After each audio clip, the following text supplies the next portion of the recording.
Hey everyone, welcome to Friday Night Live at 6:05. I'm Tori Humphreys, a professional life coach, here to help creatives move from abstract ideas to concrete realities.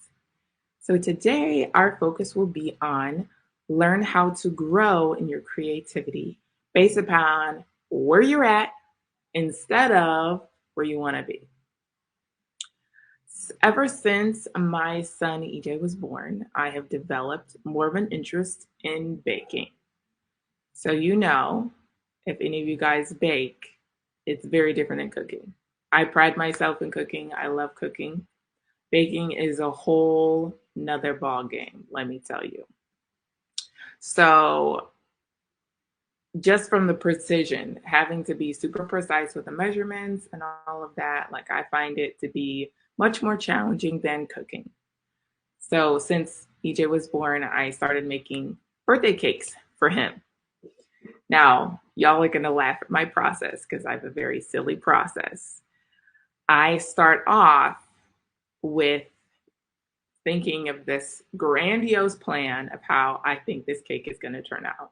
Mind you, this is literally like 1 week before, his birthday. And so I wait to the last minute to figure out how I'm going to make this cake.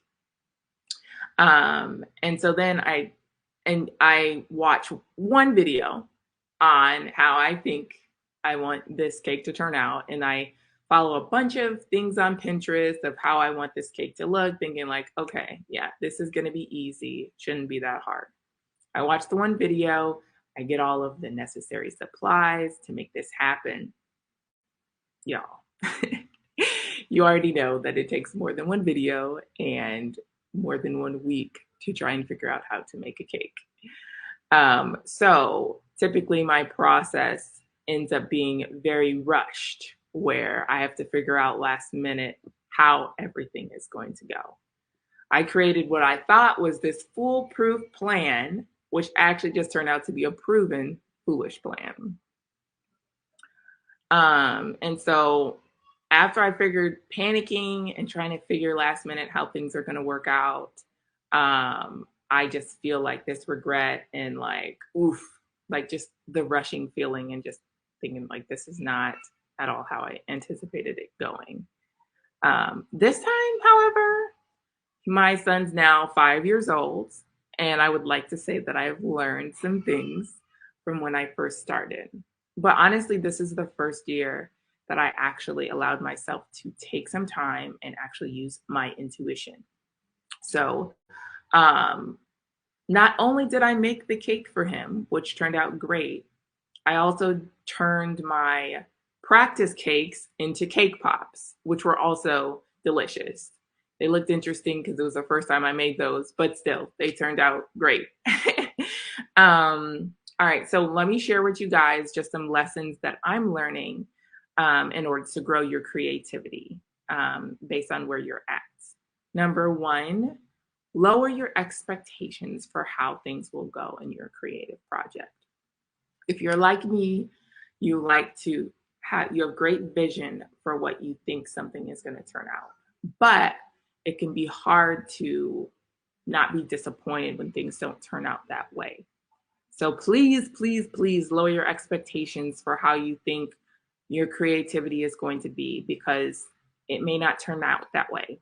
And then you may be more discouraged to trying it again because it didn't turn out the way that you wanted.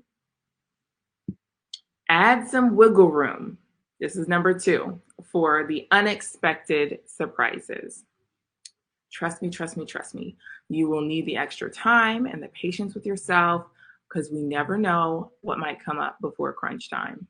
It doesn't matter what kind of creativity we're talking about. Things pop up out of nowhere. And if we don't have wiggle room, these surprises can catch us completely off guard.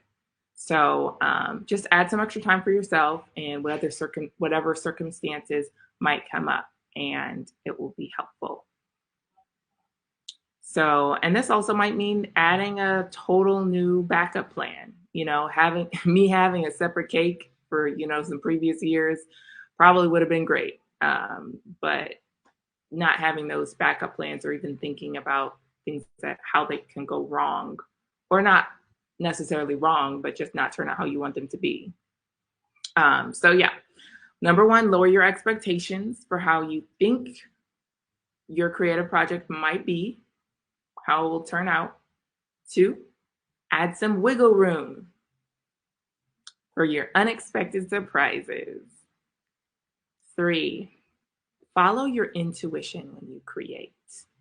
I found that when I was able to slow down and actually trust my gut, things turned out better. Now, I'm not saying that things will always turn out, the best, trusting your intuition. Sometimes it's like just being in tune when we need to do certain things and going with it, going with the flow. Okay. I realize that when I'm rushing so fast in my creative means, I'm not even hearing what I'm telling myself, and I'm not slowing down to hear the best way to be able to do things. There are some things I figured out this year I haven't been able to figure out since for 5 years, because I slowed down and I was like, you know what, let me just try this and see if it works.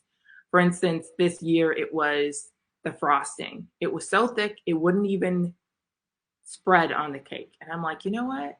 It's too thick. So I added, a liquid I think I added milk to make it a little bit more moldable, and it worked perfectly. It spread on the cake beautifully. So follow your intuition when you create. And this is the part that is the pizzazz that you add. This makes it different from everybody else's. It's your stamp. So this is why I feel like this part is really important, because you following your intuition, you following this is how you create your style, and it separates you apart from how other people create. So do it on purpose and don't apologize.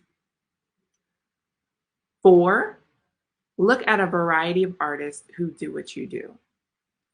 Don't do what I did and only look at one baker for 5 minutes. Explore a bunch of different creatives to mix and match what you find and what works best for you. So yeah, and those are the 4 things. The bottom line is really just to schedule in time for making mistakes. If you create a plan that depends on perfection, most likely you're going to be disappointed. We can't expect ourselves to be perfect, to not be human when we're showing up. So please schedule in time to allow yourself to be human. So that way, next time you're able to show up in a better way for yourself, and you'll know what to expect. So also, last note before we're done here, I encourage you to watch Nailed It on Netflix. It's literally one of my favorite shows. And the show intentionally highlights the mistakes that amateur bakers make. They make these professional cakes, and it's hilarious. But then also it just highlights the benefit of like being able to make mistakes and still have the potential to win a prize for it. So think about that. There is still benefits for not being perfect. So, and the show highlights, it's one of the few that I've seen out there. So that's all that I have for us today. Thanks for watching Friday Night Live at 6:05. If you're ready to step into your dreams but need additional help, let's create a plan together to make your dreams a reality. Just message or email me and to set up a time to talk. I'd love to hear about your dreams and what you are looking forward to do. And as always, remember that your worth isn't measured by likes, comments, or Zelle payments. Your value is immeasurable regardless of what lies ahead of you. Thanks for watching. We'll see you guys next time.